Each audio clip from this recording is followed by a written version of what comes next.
Okey, baik. So kita akan meneruskan pembelajaran tentang bab 5 pengangkutan di Malaysia, dan baru-baru ini, okey, sebelum kelas-kelas kita geografi dulu, kita telah belajar tentang pengangkutan darat di Malaysia, di mana okey, negara kita memiliki jaringan jalan raya yang maju dan cekap. Okey, maksud jaringan jalan raya ni maksudnya adalah semua kawasan, hampir semua kawasan di Malaysia ni, di negara kita ni, okey, boleh dicapai melalui jalan raya.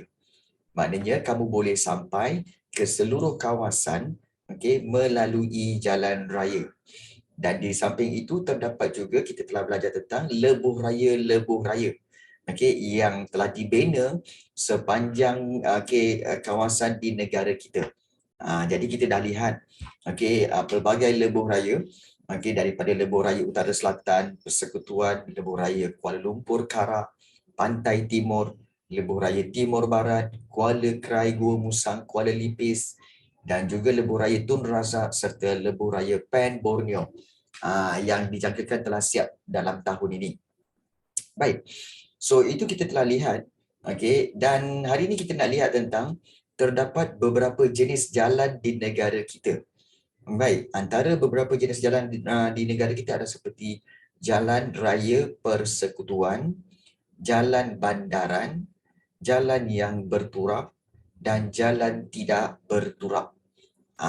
Okey, perbezaan dia adalah jalan raya persekutuan adalah jalan raya yang menghubungkan bandar ke bandar, taman ke taman yang selain daripada lebuh raya lah. Itu dipanggil jalan raya persekutuan. Dan kalau jalan bandaran, jalan-jalan yang terdapat di kawasan bandar-bandar. Ya, kawasan bandar-bandar. Dan juga kalau jalan berturap, bermakna jalan yang bertar, maknanya bertanah tar. Terdapat juga jalan yang tidak berturap, bermakna jalan tidak berturap ini jalan yang tidak bertar dan masih lagi jalan tanah merah. Masih lagi tanah merah yang mana yang terdapat di kawasan-kawasan pedalaman seperti di Sabah, kawasan pedalaman di Sarawak. Ada jalan-jalan yang masih lagi tidak bertar. Jadi itu jenis jalan raya yang terdapat di negara kita. Okey, baik. Kemudian kita nak tengok hari ini landasan kereta api. Okey. Landasan kereta api yang pertama telah dibina daripada Taiping ke Port Well untuk mengangkut biji timah. Mengangkut biji timah, dan landasan sepanjang 13 km ini telah dibuka pada tahun 1885. Iaitu kalau kita ikutkan kat sini sebenarnya, landasan kereta api yang pertama sebenarnya di Malaysia diwujud di antara Taiping di sini ke Port Well di sini. Di sebelah aja. Dan tujuan dia adalah untuk mengangkut biji timah yang banyak terdapat di Taiping tu dihantar ke Port Well, dan daripada Port Well akan naik kapal untuk mengangkut biji timah itu dan hantar ke England. Jadi ini adalah landasan kereta api yang pertama. Namun sekarang ia tak gunakan dah. Dah tidak digunakan lagi. Dan landasan kereta api ini dibina oleh British. Dibina oleh British untuk mengangkut biji timah daripada Taiping ke Port Well. Jadi itu landasan kereta api yang pertama. Kenapa tak digunakan lagi? Kerana Port Well tidak lagi menjadi pelabuhan. Port Well tu ataupun sekarang ini dipanggil Kuala Sepetang. Kuala Sepetang tu tidak lagi menjadi pelabuhan kerana perairan dia yang cetek, maka dia tidak sesuai lagi untuk menjadi tempat di mana kapal-kapal berlabuh, dah tak sesuai, jadi menyebabkan tidak lagi menghantar biji timah ke Port Well. So menyebabkan landasan kereta api itu terbiar macam tu, lama-lama dia tidak digunakan lagi dan jalan kereta api itu ditutup. So itu berkaitan dengan landasan kereta api yang pertama. Baik. Kemudian kalau kamu lihat landasan kereta api ini, kalau kamu perhatikan landasan kereta api ini sebenarnya dia bersepadu. iaitu dia tak putus-putus. Kalau kamu perhatikan landasan kereta api daripada Padang Besar ni, okey, dia berterusan sampai Alor, Butterworth, Taiping, Ipoh, kemudian Kuala Lumpur, Pelabuhan Kelang, okey, Seremban, kemudian naik ke Gemas dan juga Johor Bahru. So dia tidak putus. Okey, dan kalau katakan kamu nak naik kereta api pergi ke bahagian Kelantan, okey, kamu kereta api itu akan dia turun pergi ke Gemas dulu, dan daripada Gemas kereta api itu akan naik semula, okey, melalui Mentakap, Kuala Lipis, Gua Musang dan juga terus ke Pasir Mas serta Tumpat. Okey. Persoalannya, kenapa daripada Kuala Lumpur dia tak buat landasan straight pergi ke Kuala Lipis? Siapa tahu? Kenapa dia tak buat landasan kereta api itu straight naik? Pergi. Okey, baik. Imran. Bagus. Kerana untuk pengetahuan kamu, ya, tanya tuduh, bukan. Sebenarnya kawasan di sini, okey, sepanjang di sini ya, okey, adanya apa? Banjaran Titiwangsa. Ni sini ada Banjaran Titiwangsa. Jadi, okey, kamu kena faham kereta api mana boleh naik bukit. Kamu pernah tengok kereta api naik bukit? Roller coaster tu lain lah kan. Tapi kereta api dia tak naik bukit, turun bukit, tak ada. Kalau kereta api mesti tak boleh, memang tak boleh. Sebab kalau dia buat naik bukit, dia akan reverse balik dan dia akan terbalik. Kalau dia buat turun bukit juga akan terbalik. So, kereta api kena buat tempat yang rata je. Ya, cikgu pasti? Ya, pasti. Tak. Jadi sebab itu landasan kereta api perlu tempat yang rata je. Dia rata. Dia tak boleh naik bukit turun bukit, tak boleh. Dia mesti rata. Jadi sebab itu landasan kereta api itu akan dibina turun ke bawah dulu, okey, sampai ke Gemas, kemudian bila sampai ke Gemas baru naik ke atas. Okey. Kan, iyalah. Kalau kereta boleh dikawal oleh pemandu, tapi kalau kereta api dia mengikut landasan tu. Kalau laju-laju sangat, takut nanti kereta api tu terkeluar daripada landasan lalu terbabas. So tak boleh. Lagipun kereta api bawa barang. Macam mana kereta api bawa barang nak naik? Kan? Tak boleh. Jadi ada kata ratakanlah bukit tu. Kalau ratakan bukit itu akan menyebabkan gangguan kepada habitat haiwan dan tumbuh-tumbuhan yang ada di sini akan musnah. Sebab itu mereka tidak meratakan bukit. So jalan yang lebih baik, cara yang lebih baik, mereka turunkan landasan kereta api ke Gemas, kemudian daripada Gemas baru naik semula ke atas. Nampak tak? Jadi itu kaedahnya. Landasan tu macam jalan raya, lain. Landasan tu lain. Landasan tu sebenarnya adalah dua besi yang terletak di bawah tu, kemudian itu tempat laluan tayar kereta api tu. Laluan rel kereta api tu. Jadi kereta api tu bergerak atas besi. Bukan suka-suka hati boleh buat laluan sendiri, tak boleh. Okey. Jadi itu perbezaan dia.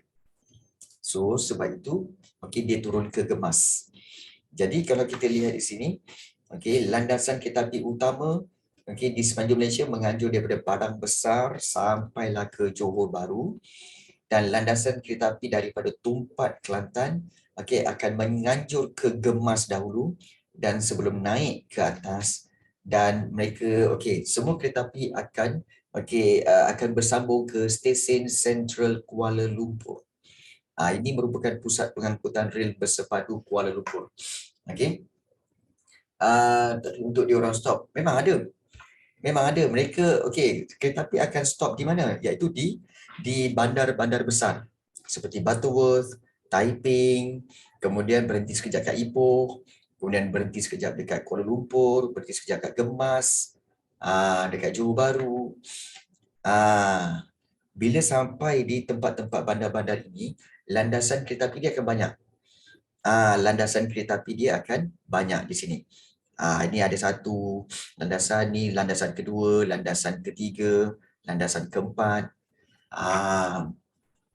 Okey, stesen Kuala Lumpur tu merujuk pada yang baru, bukan yang lama.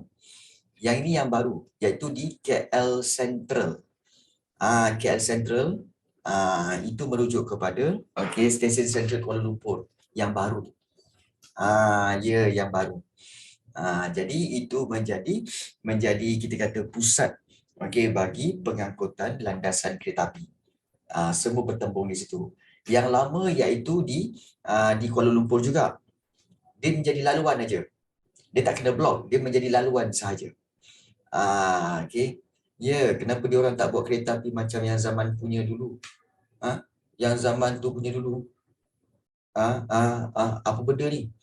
Dia orang tak buat kereta api macam zaman dulu. Zaman dulu samalah kereta api macam sekarang. Apa bezanya? Okey.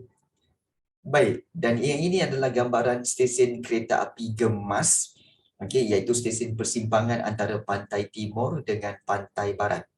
Maknanya ini adalah Gemas, iaitu persimpangan utama kereta api. Kalau kereta api nak pergi ke turun JB, dia akan daripada Gemas turun ke JB. Kalau kereta api tu dia nak naik ke Kelantan, so dari situ naik ke Tumpat. Begitu. Baik. So, kalau kita lihat di sini, di semenanjung Malaysia, kalau kamu perhatikan, ya betul. Betul Amirul Haziq, betul. Dan juga kalau kamu perhatikan, daripada landasan kereta api ni, kamu perhatikan tak? Ada satu negeri yang tidak ada landasan kereta api. Negeri apa? Ada satu negeri yang tidak ada landasan kereta api. Perasan tak? Negeri apa? Ya, okey. Iaitu, ada satu iaitu Perlis ada dekat sini. Negeri yang tidak ada landasan kereta api ialah Terengganu. Terengganu ni tak ada. Terengganu ni tak ada landasan kereta api. Perasan tak? Landasan kereta api ni tidak melalui Terengganu. Kalau Johor ni ada Johor. Ini Johor. Okey, jadi Johor pun ada. Ya, Terengganu tak ada. Terengganu naik penyu je. Pun boleh. Naik penyu Boleh. Melaka pun ada Melaka. Nampak tak? Melaka pun ada sikit kat sini. Dan kalau ditanya tentang, satu soalan di sini, mengapakah tidak terdapat perkhidmatan kereta api di Terengganu dan Sarawak?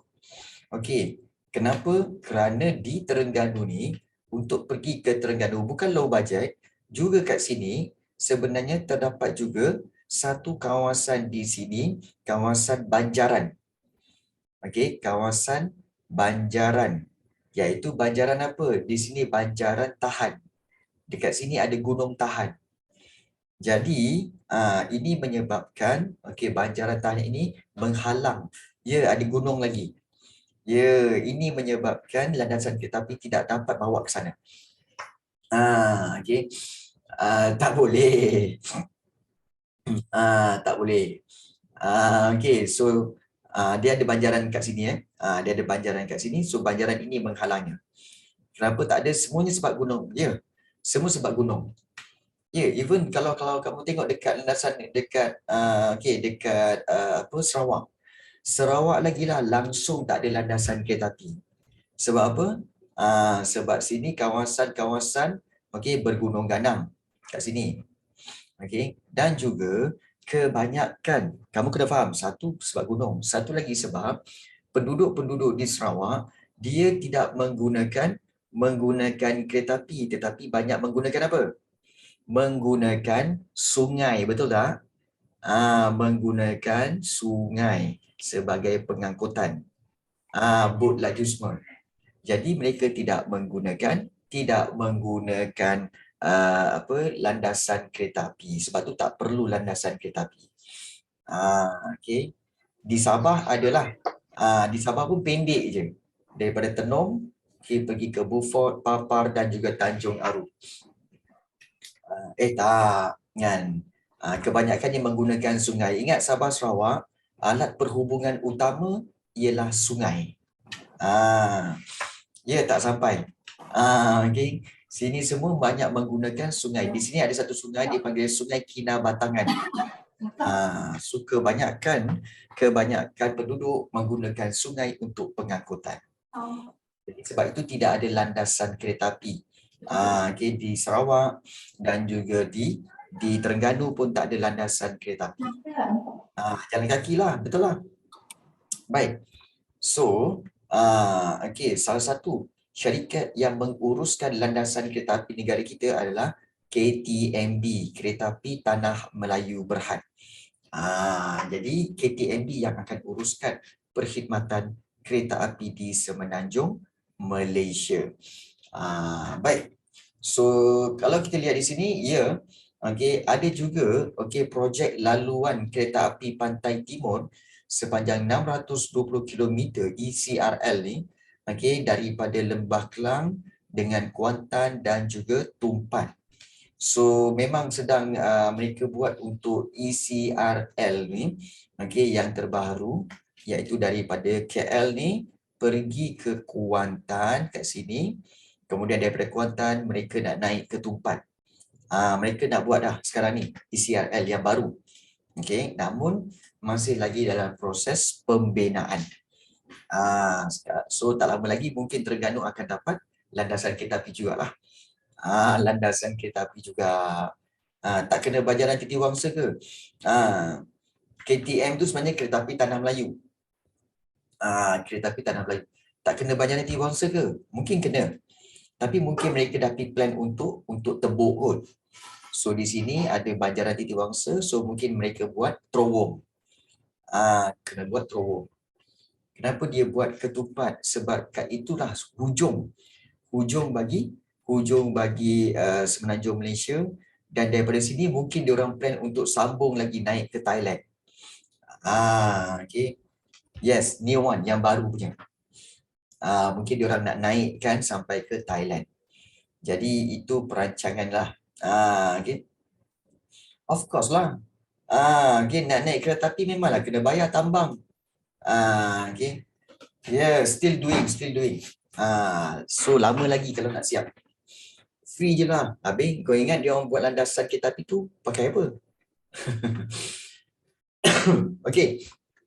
Tak ada. Kena bayar balik sebab kos dia mahal kot. Baik. The will of God. Ya.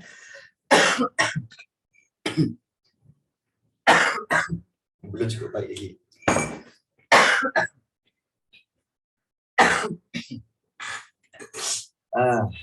Tak apa sihat lagi. Ya, musim sakit ya, betul.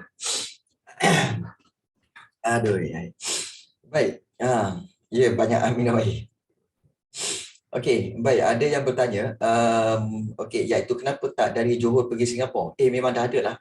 Daripada Johor pergi ke Singapura memang dah ada.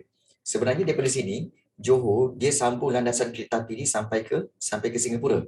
Memang ada. Memang ada. Kalau kamu nak pergi Singapura naik kereta api pun boleh. Tapi jangan lupa bawa pasport. Kalau tak ada pasport tak boleh masuk lah. Memang ada. Okey, memang ada. Baik. Seterusnya. Okey. Hubungan Johor dengan Singapura memang ada dah. Okay, iaitu yang tambak Johor tu memang ada. Tak, dia buat sekali dengan landasan. Dia buat sekali dengan landasan kereta api. Ya. Yeah. Baik. Kemudian dah siap ke train ke Singapura? Baik. Korang ni train ke Singapura memang dah ada lah. Memang dah ada. Dah lama dah ada. Korang je yang tak tahu.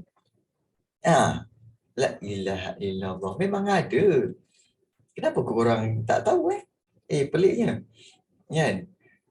Memang ada. Okey, memang ada sebenarnya.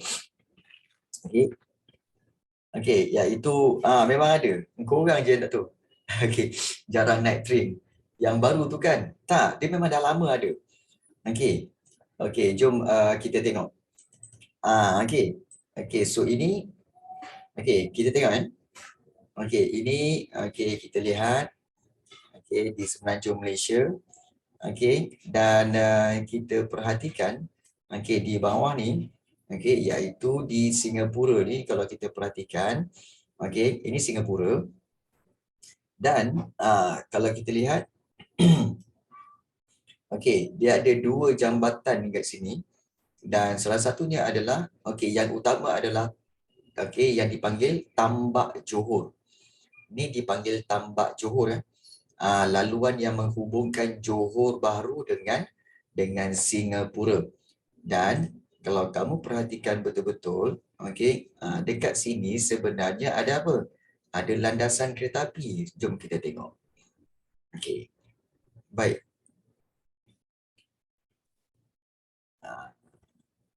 Okey. Baik. Ini Tambak Johor, laluan Tambak Johor lah. Okey. Dan ini okey, Tambak Johor ni dia bukan jambatan Dia sebenarnya adalah okey, dia tambak tanah kat situ, dia maknanya dia belahkan laut itu okey dengan dia tambak sungai tu. Dia tambak laut tu. Menjadi kawasan tu. Cancel ke benda ni? Tak. Okey, tak ada cancel. Mana ada cancel? Okey. Dan ini telah dilakukan okey, dia bukan bawah laut, bukan. Bukan bawah laut, bukan. Okey. Baik. Okey. Kalau kamu nak tahu, inilah pemandangan daripada landasan kereta api. Jadi orang. Landasan kereta api. Dah masuk dalam kereta api teruslah. Ya, memang ada. Okey, memang ada kereta api. Okey, dan kalau kita perhatikan, memang ada landasan kereta api. Okey, cuma kita tak nampak. Nampak ni, landasan kereta api. Sekejap. Okey, so kita tengok sekejap. Okey, korang nampak tak ada landasan ni? Nampak tak garisan yang coklat ni? Garisan yang coklat ni jalan raya sebelah kanan. Sebelah kanan ni pun jalan raya. Sebelah sini laluan pipe. Yang tengah ni, ini adalah landasan kereta api. Landasan kereta api panjang terus. Nampak landasan kereta api ni? Okey, sampailah dia. Okey. Dan sampailah dia masuk ke terminal. Terminal landasan kereta api. Okey. Masuk ke terminal landasan kereta api. So, memang kereta api memang dah ada. Dan kalau ada yang bertanya, kalau ada kereta api, kenapa ramai yang guna kapal terbang, boleh guna kereta, bas dan train? Baik, ini semuanya first exit to Singapore. Ya, betul. Ini maknanya first exit ni adalah Singapore. So, dia orang akan masuk terus ke Singapore. Okay, dan di sini dia akan ada checkpoint, di mana checkpoint tu akan check iaitu pasport masing-masing. Pasport masing-masing. So nak make sure masing-masing masuk dengan menggunakan pasport. So ini adalah kita kata sebagai kawasan checkpoint lah untuk kereta api, untuk kereta dan sebagainya. Dan kalau ada soalan tanya kenapa kalau ada kereta api kenapa ramai yang guna kapal terbang? Well, ia hanya memberi pilihan. Sebab ada orang suka naik kereta api, ada orang suka naik kapal terbang, ada suka naik bas, terus terpulanglah. Ini hanya memberi pilihan. Memberi pilihan. So, saya berenang ke Singapura. Kapal terbang lah lagi mahal, kereta api murah je. Ya. So, bermakna memang kereta api dah wujud daripada JB sampailah ke Singapura. Take note memang ada. Memang ada. Dalam buku sejarah tu, memang pada peringkat awal, Johor menentang pembinaan kereta api itu. Tetapi selepas itu diwujudkan juga landasan kereta api untuk kegunaan perhubungan. Selepas itu diwujudkan juga. Baik. So, itu berkaitan dengan pengangkutan darat, iaitu kita belajar tentang pengangkutan jalan raya dan juga kita telah lihat dengan pengangkutan landasan kereta api ataupun kereta api. So, kalau kita lihat, di Malaysia juga ada pengangkutan udara dan air. So, contohnya lapangan terbang antarabangsa di Malaysia ni, Malaysia mempunyai sistem rangkaian lapangan terbang. Kita ada dua jenis lapangan terbang. Kita ada dua jenis airport. iaitu domestik dan juga antarabangsa. Kita ada dua jenis airport. Seperti kalau kita lihat lapangan terbang antarabangsa Langkawi, lapangan terbang antarabangsa Pulau Pinang, kemudian lapangan domestik means untuk dalam negara, penerbangan dalam negara. Kemudian lapangan terbang antarabangsa Kuala Lumpur, dan juga lapangan terbang antarabangsa Kuala Lumpur 2, KLIA 2, lapangan terbang antarabangsa Senai. Baik, sebenarnya kalau kamu tengok kan, cikgu, bukan ke dekat Kelantan pun ada lapangan terbang. Dekat Pengkalan Cepa, Terengganu pun bukan ada ke? Kemudian dekat Kuantan pun ada ke, cikgu? Memang ada.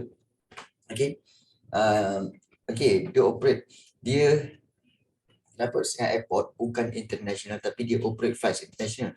Itu bergantung kepada kebenaran. Kebenaran yang diberikan oleh pihak kerajaan. Dan sebenarnya lapangan-lapangan terbang antarabangsa ini memang kapal-kapal daripada luar negara turun kat sini. Turun kat sini. Memang turun kat sini. Tetapi kalau untuk di Kelantan, kalau di Terengganu, kalau di Kuantan, kapal terbang yang international dia tak turun. Dia tak turun kat sini. So, kalau katakan kamu daripada Kelantan, nak pergi terbang ke, let's say lah, ke Amerika lah kan. Kamu kena naik flight daripada sini dulu, Kota Baru, kemudian pergi ke KLIA dulu, dan daripada KLIA, barulah kamu naik kapal terbang untuk flight ke luar negara. So, dia tak ada straight pergi ke Kota Baru, tak ada. Ataupun daripada Kota Baru terus pergi Amerika, tak ada. Dia kena bertukar ke KLIA dulu. Maknanya lapangan terbang domestik, ini dipanggil domestik. Ya, betul. Ini dipanggil domestik. Sebab apa? Sebab domestik. Sebabnya kerana kapal terbang yang pergi ke luar negara, dia akan hanya singgah di lapangan terbang yang international sahaja. International sahaja. So, lapangan terbang domestik ni banyak. Seperti di Kelantan, Terengganu, Kuantan, kemudian juga di Ipoh, kemudian juga kalau di Kedah pun ada, di Alor-Setar pun ada. Alor-Setar pun ada lapangan terbang. Tapi itu semua adalah domestik. Itu semua domestik. Ada, memang ada. Domestik. So, itu perbezaan dia.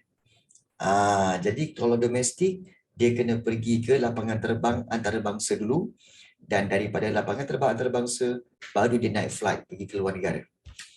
So, itu perbezaan antara lapangan terbang domestik dan juga lapangan terbang antarabangsa.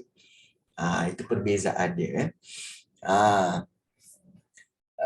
Boleh buat flight international. Sebab kamu kena faham, Europe adalah satu kawasan yang satu kontinen, satu benua yang berhampiran, negaranya sebelah menyebelah. Jadi, mereka menganggap bahawa semua tempat di sana adalah boleh international. Dan Europe adalah satu negara yang memang mementingkan pelancongan. Jadi, mereka banyak membuka lapangan terbang antarabangsa. Untuk pelancongan. Itu perbezaan dia. Kan? Jadi sebab itu banyak international airport kat Malaysia tapi tak international. Habis macam mana dia orang boleh fly kat Malaysia tapi tak international? Apa kau cakap ni? Mereka memang boleh fly kat Malaysia tapi pergi international maksudnya pergi keluar negara. Pergi keluar negara. Itu maksud dia. Kawasan 3 negara sekaligus. Ya, betul. Dan untuk pengetahuan kamu, Kota Kinabalu pun lapangan terbang antarabangsa. Dan juga Kuching juga lapangan terbang antarabangsa. Jadi itu kita kata sebagai senarai lapangan terbang antarabangsa yang wujud. Sebenarnya banyak lagi tahu lapangan terbang. Dekat Miri pun ada, dekat Labuan pun ada, Kemudian dekat Bintulu pun ada, dekat Sibu pun ada. Tapi ini semua adalah domestik. Ini semua domestik. Miri di kawasan Sarawak. Sandakan pun ada. Okey, Sandakan kat sini pun ada. Okey, tapi Sandakan juga adalah domestik. Domestik. Okey, kalau katakan kamu tinggal dekat Sandakan, kemudian kamu nak flight pergi ke Europe, okey, kamu akan naik kapal terbang daripada Sandakan pergi ke Kota Kinabalu dulu, daripada Kota Kinabalu baru fly pergi ke US, macam tu. Okey, boleh, memang boleh. Begitu juga kalau macam daripada negeri-negeri lain ni, kawasan-kawasan lain ni pun dia akan pergi ke Kuching dulu. Okay. How about the fuel? Kenapa the fuel? Kan? Kenapa dengan minyak kapal terbang? Biarlah minyak kapal terbang, syarikat kapal terbang yang uruskan. Kan? Kenapa kita? Iyalah, kalau dia pergi kamu kena faham, bila pergi ke US, dia bukanlah straight pergi ke US. Ini yang korang tak faham tau. Sebenarnya, dia akan singgah dulu. Pergi ke mana? Mungkin pergi ke India dulu ke, atau mungkin pergi ke Afrika dulu ke. Dan daripada situ, dia akan terbang lagi. Dia akan terbang lagi. Dia tak straightforward terus ke sana. Dia akan singgah di lapangan terbang. So, dia akan isi minyak dan sebagainya.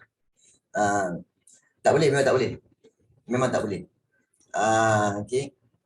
Tak ada. Kita dah bayar sekaligus, so kita tak boleh turun. Okay.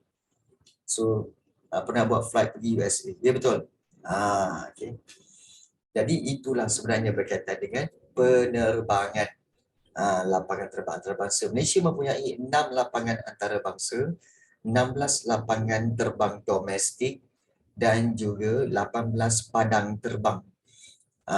Okay, padang terbang tu maknanya kawasan yang rata untuk kapal terbang tu mendarat lah. Dan tak boleh turun, memang tak boleh turun. No. Okay, sebenarnya minyak untuk untuk kapal terbang dia bukan pakai petroleum. Dia pakai sejenis yang dipanggil kerosin ke ataupun ada satu lagi. Tapi dia memang high quality. So dia memang guna minyak yang berbeza. Berbanding daripada minyak kereta lain, memang lain. Okey, baik. Betul Sanjay. Lebih kuranglah macam tu. Cikgu pun tak ingat lah. Tapi kamu akan belajar dalam sains. Okey, dalam sains memang ada. Okey. So ini adalah kita kata berkaitan dengan lapangan terbang yang wujud di Malaysia. Okey, ada kenderaan yang guna minyak sawit? Ada. What happen use aeroplane fuel in car? Okey. Secara umumnya, apa yang cikgu difahamkan kalau salah lah apa yang cikgu fahamkan bahawa minyak untuk kapal terbang ni dia sebenarnya memiliki kadar pembakaran yang lebih tinggi. Jadi kalau minyak tu kadar pembakaran dia lebih tinggi. Bila gunakan dalam kereta, kemungkinan besar kereta kamu akan meletup. Kereta kamu akan meletup. Sebab dia tak sesuai. Jadi sebab tu tak boleh guna. Tak boleh guna. Dia ada banyak. Bukan. Contoh kamu tengok. Kamu tahu tak tu RON 95 dengan RON 97. Biasa pergi stesen minyak kan? RON 95 dengan RON 97. Kamu tahu apa beza RON 95 dengan RON 97? Yang kuning dengan hijau tu. Apa beza yang kuning dengan hijau tu? Yang kuning tu kualiti dia, pembakaran dia rendah sikit. Tapi kalau yang hijau tu dia lebih tinggi kualiti dia. Itu pun kedua-duanya boleh digunakan untuk kereta. Tetapi bayangkanlah kalau untuk yang kapal terbang dia lagi tinggi. Jadi kereta tak boleh guna minyak tu. Yang merah tu dia ada tambahan aditif. Yang hitam tu diesel, pandai. Diesel tu untuk apa? Untuk lori. Okey, untuk enjin diesel, untuk enjin lori. Jadi minyak diesel tu pun yang hitam tu tak boleh masuk dalam kereta tak boleh. Hanya kereta-kereta tertentu ataupun lori dan bas yang akan gunakan diesel. Kamu kena faham perbezaan tu. Memanglah. Kau ingat apa? Kau orang pun cerewet. Kalau kereta tu cerewet, okey, kena pakai RON 95 saja, tak boleh 97, tak boleh diesel. Macam kau orang lah. Kau orang nak makan pun, makan nak mesti ada ayam je, tak nak sayur. Kemudian mesti makan nasi, kemudian mesti ada kuah. Kalau tak ada kuah, tak nak makan. Kau orang pun cerewet. Apalah korang ni. Kan? Okey. Tak boleh Tuan. Dia tak moving nanti. Okey. Baik, ini adalah lapangan terbang antarabangsa di Malaysia. So kalau kita lihat di sini, kereta elektrik, ya betul. Sekarang ni dah ada guna kereta elektrik, betul. So itu jimat lah. Itu memang menjimatkan. Tapi harga dia pun boleh tahan. Harga dia memang boleh tahan. Mahal. Ya. Baik. So, selain daripada pengangkutan darat dan juga pengangkutan udara, negara kita juga, betul, kita ada pelabuhan-pelabuhan utama di Malaysia. Dan pelabuhan merupakan rangkaian pengangkutan yang penting untuk urusan perdagangan. Ini adalah pelabuhan-pelabuhan utama di Malaysia, iaitu Pelabuhan Pulau Pinang. Dia adalah pintu masuk ke semenanjung Malaysia, mempunyai perkhidmatan feri dan juga perkhidmatan marina. Marina tu adalah satu tempat di mana kita katakan sebagai pangkalan perahu-perahu kecil. Untuk persiaran. Pelabuhan yang tinggi, kenapa pelabuhan yang tinggi? Pelabuhan ni tempat kapal berhenti dan menurunkan barang. Itu pelabuhan. Korang ni. Okey. Baik. Ya. Pelabuhan tu dia macam ni. Korang tengok Baik. So kita tengok pelabuhan. Okey, berdekatan dengan Singapura, ada sebuah pelabuhan dipanggil Pelabuhan Tanjung Pelepas. Okey, di Johor. Okey. So kalau korang perhatikan kat sini, ini di Johor ini di Johor, dan kalau kamu lihat Tanjung Pelepas itu, okey, mana dia? Bukan sini. Okey, dan kalau kita lihat, okey, kita keluar kejap. Ini dia. Nampak ni? Pelabuhan Tanjung Pelepas. Baik. So, Pelabuhan Tanjung Pelepas ni, kalau kamu perhatikan, dia bukan tengah-tengah laut. Dia dekat tepi laut.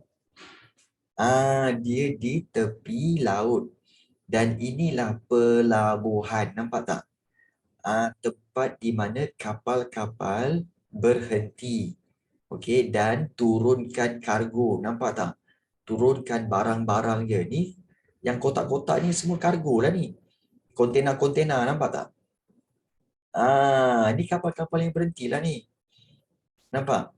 Jadi bila kapal berhenti, so dia akan bawa turun semua barang-barang yang ada dan disusun kat situ.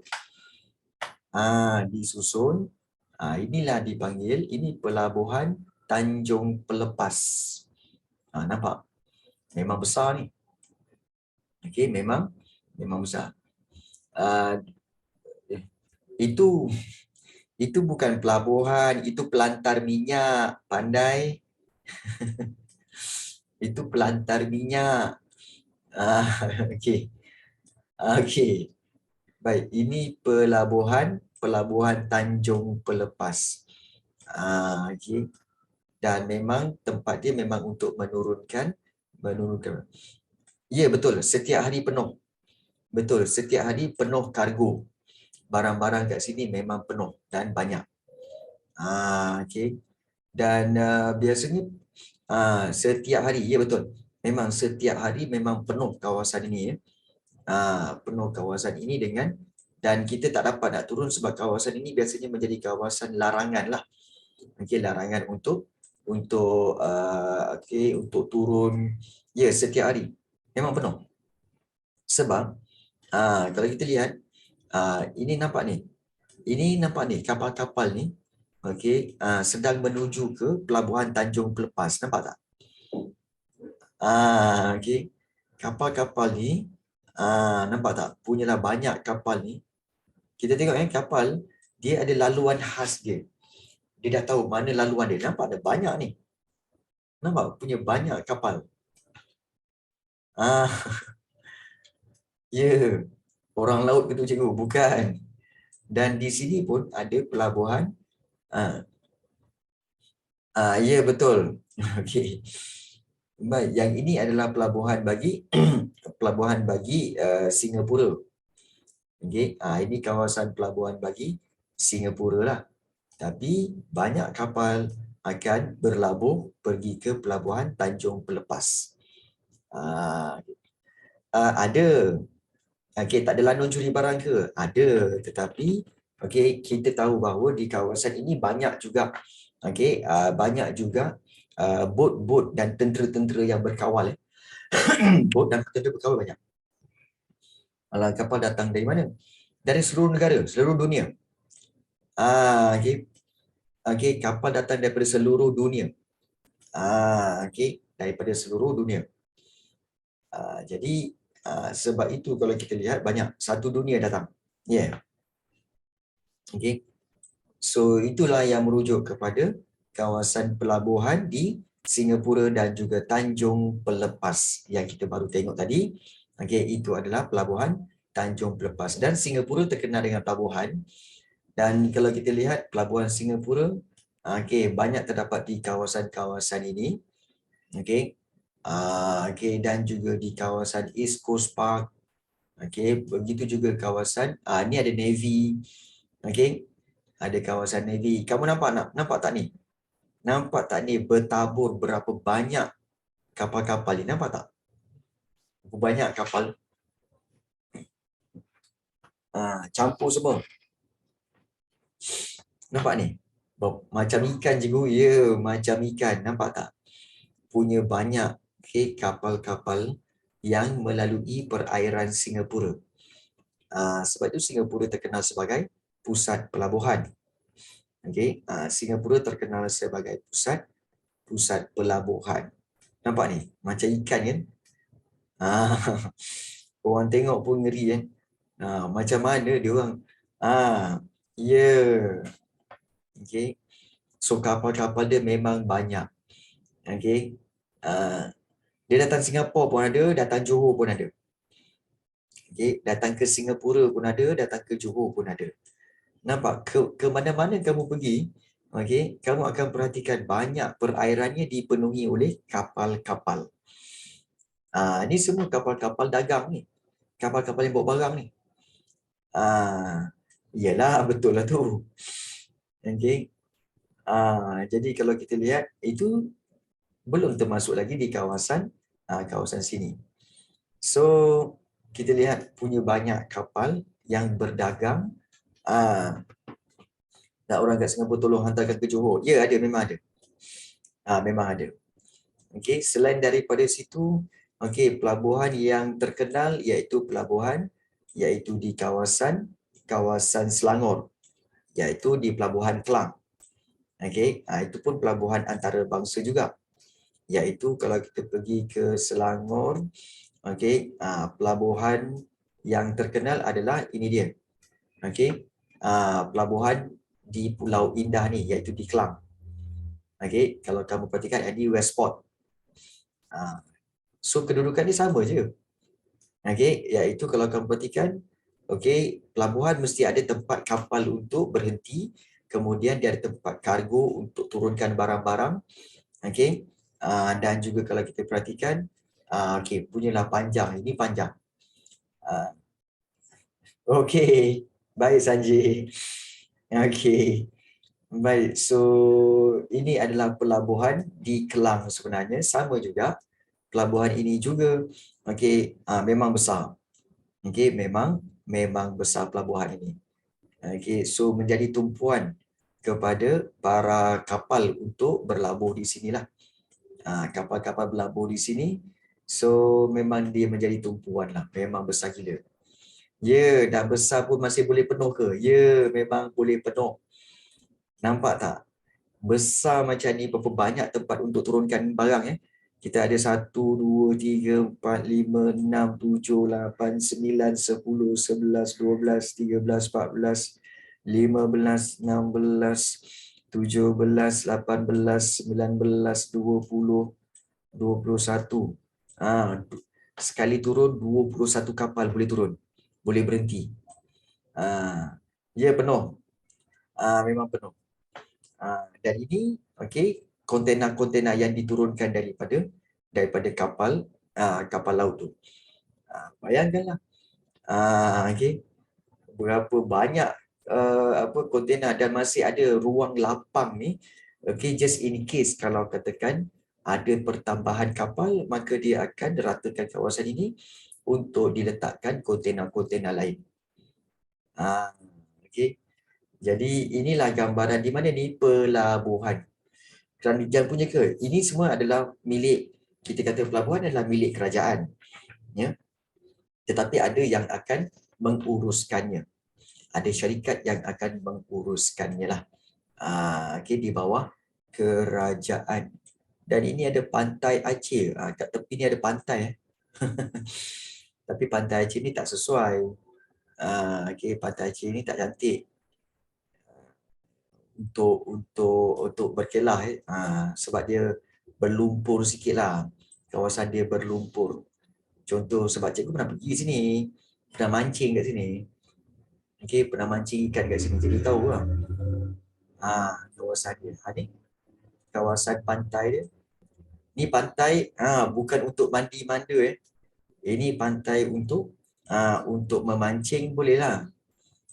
Pantai Aceh ni. Dan kalau kamu biasa pergi tengok, kalau di pantai-pantai kamu akan nampak. Nampak tak tu yang hitam-hitam kat ujung tu kan? Ya betul. Yang hitam-hitam tu sebenarnya adalah itu kapal-kapal laut. Itu kapal-kapal laut. Yang hitam-hitam tu kapal-kapal di tengah laut. Ni nampak kapal. Kapal laut lagi. So ini semua gambaran menunjukkan Selat Melaka adalah kita kata sebagai kawasan yang antara yang tersibuk di dunia. Selat Melaka memang tersibuk laluan kapal-kapal utama. Macam seram lah duduk kat sini. Apa yang kau nak seram kan? Kan? Ya. Sejak abad ke-15 lagi memang. Macam apokalis. So sebab itu kalau kita perhatikan, memang kita tak boleh lari daripada hakikat bahawa Selat Melaka menjadi laluan utama perdagangan sebab itu ada banyak pelabuhan, iaitu di Kelang, di Johor, Singapura. Ini semua adalah kawasan pelabuhan. Jadi kita telah lihat pengangkutan itu. Jadi ini memberi gambaran kepada kamu bahawa banyaknya wujudnya pengangkutan. Kita dah tengok pengangkutan darat dan juga kita telah tengok pengangkutan udara, serta kita dah tengok pengangkutan air, iaitu pelabuhan-pelabuhan yang wujud di negara kita. Maknanya apa? Maknanya kita perlu bersyukur bahawa negara kita memiliki pelbagai kemudahan. Jadi ada sebarang soalan nak tanya?